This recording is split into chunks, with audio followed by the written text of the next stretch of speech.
Since the dawn of humanity, a question has stubbornly echoed through generations. Who are we? Where did we come from? And where will we go when all this is over? Science studies the body. Religion points to the soul. But between the visible and the invisible, there is a territory called paranormality. Some people, by gift, destiny, or sensitivity, seem to have been born with the key to this hidden world.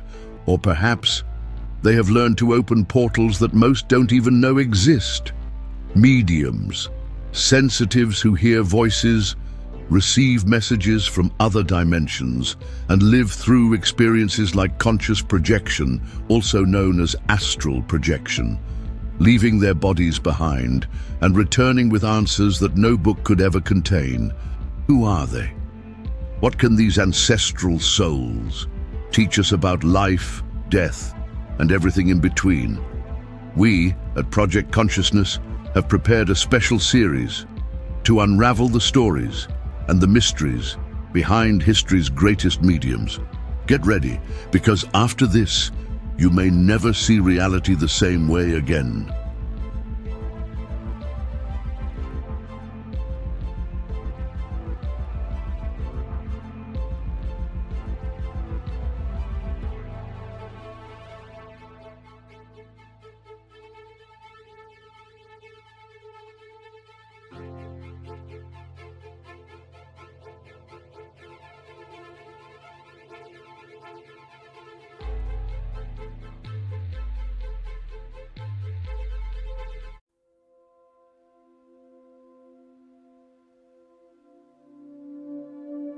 What if someone told you that it's possible to leave your body and keep existing somewhere else? Not like a dream, but awake, lucid, traveling through dimensions that defy everything we call real. We're not talking about fiction. We're talking about Robert Monroe, an American executive who, out of nowhere, started seeing himself outside his body and chose to investigate. What he discovered changed his life and the world's view of consciousness. Who was Robert Monroe? How did it all begin? Robert Monroe had no interest in spirituality. He didn't read about the occult. He wasn't chasing mystical experiences. He was a businessman, an entrepreneur, an executive, and above all, a skeptic. But something happened. At the height of his career in radio and sound research, Monroe began to feel his body fall asleep while his mind stayed awake. At first, he thought it was stress or hallucination, but over time it kept happening, until one night he left his body literally, yes, floating above the bed, seeing his own body lying there in panic, yet fully aware. From that point on, nothing was the same. But unlike most people, Monroe didn't turn to blind faith. He chose to investigate, to document, to test, to build a method. And the most incredible part is that he did. Out-of-body experiences and mapping the dimensions, Robert Monroe began documenting everything. Every sensation, every vision, every strange sound, with almost surgical precision. Instead of running from the experience, he turned it into an experiment.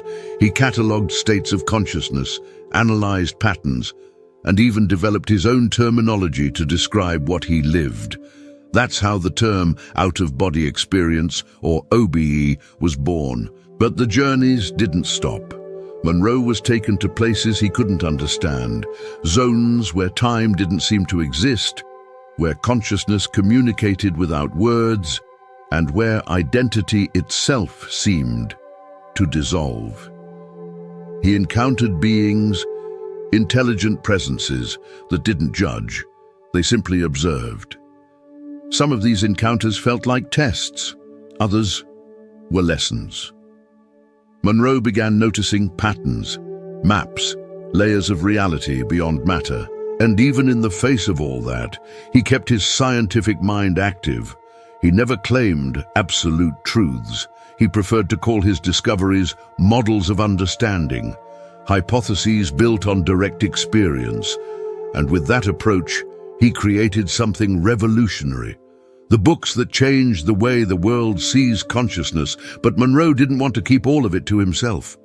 He knew that what he was experiencing could help others understand themselves and maybe the universe itself. So he started writing. His first book, Journeys Out of the Body, became an instant classic. In it, he shares his early experiences, the doubts, the fears, and the discovery that consciousness can exist beyond the physical body. His second book, Far Journeys, takes the experience to a whole new level. Monroe narrates ever deeper explorations, where he meets non-human intelligences and begins to grasp the multidimensional structure of reality. But it's in his third book, Ultimate Journey, that he takes the boldest step.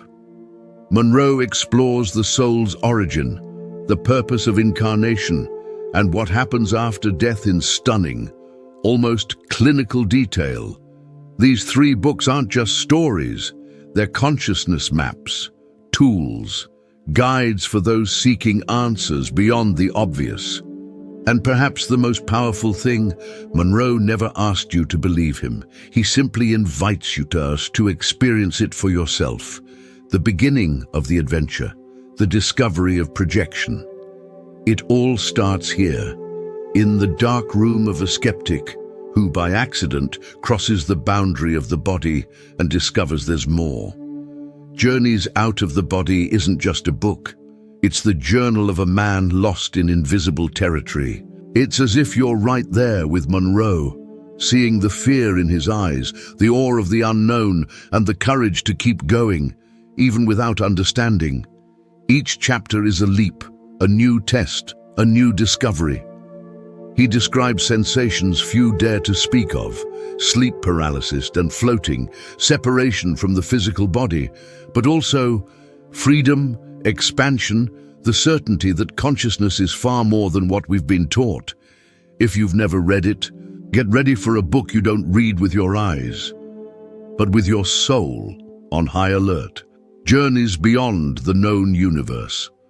If the first book is an invitation to leave the body, Far Journeys is a voyage beyond reality as we know it.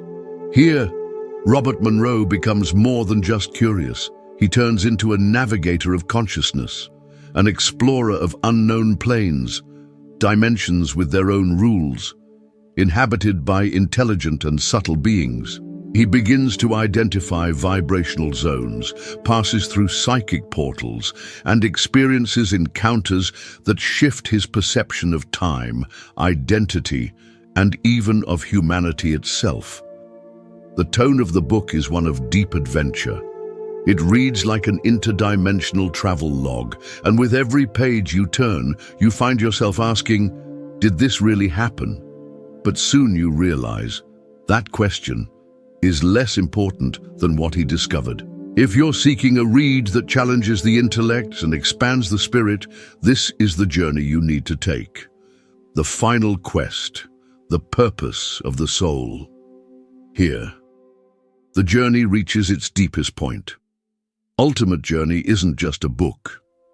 It's the testament of someone who went far and had the courage to return, to share what he saw.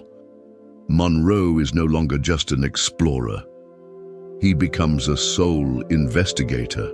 And if you think you've already understood everything about out-of-body experiences, get ready, because in this book, the question changes. Why are we here? He goes beyond the journeys. He ventures into the origins of consciousness. He revisits traumas from other lives, faces the cycle of reincarnation, and confronts the possibility of a higher plan, a purpose behind it all. It's a courageous book, mature, profound, and by the time you finish it, something inside you shifts, because this final journey might just be the beginning of another. How Robert Monroe turned his personal experience into a path for all. Robert Monroe could have ended it all with the books, but he went further. He knew that out-of-body experiences don't belong to a chosen few, but are potentially accessible to all of us. That's how the Monroe Institute was born, a center for research, education, and exploration of human consciousness, where science and spirituality meet. Located in the mountains of Virginia, USA, the Institute became a refuge for seekers. There, people from all over the world experience altered states of consciousness, live conscious projections, and explore inner dimensions, all in a safe, guided way, grounded in science. One of Monroe's greatest contributions was HemiSync, a sound technology designed to synchronize both hemispheres of the brain and induce deep states of meditation and psychic expansion. To this day, thousands report profound transformations after participating in the Institute's programs. And even after his passing, Robert Monroe's work hasn't stopped. It echoes in books, audio programs, research, documentaries, and in the lives of those who dare to look beyond the veil of physical reality. What he began alone has now become a bridge between worlds, between the logical mind and the mystery of the soul. The echo of the experience and the call to inner exploration, Robert Monroe didn't want to be followed. He wanted you to discover for yourself, because the real journey doesn't happen somewhere far away, but within you. Maybe you've never left your body, or maybe you felt something in your sleep, a vibration, a strange pull, a memory that didn't seem from this world. Whatever the case, this story touches you for a reason, and maybe you're being called. If you've ever had an unexplainable experience, a feeling outside of time, a lucid dream, an astral projection, drop it in the comments. This space belongs to you too. Like this video, share your experience in the comments, subscribe to Project Consciousness, and turn on notifications to keep walking this path with us. Next week, we'll dive into another great name in spirituality, a medium who, unlike Monroe, spoke to the invisible from childhood and brought comfort to millions of souls. But that comes later. For now, close your eyes, take a deep breath, and remember, you are consciousness, you are presence, you are far more than you imagine.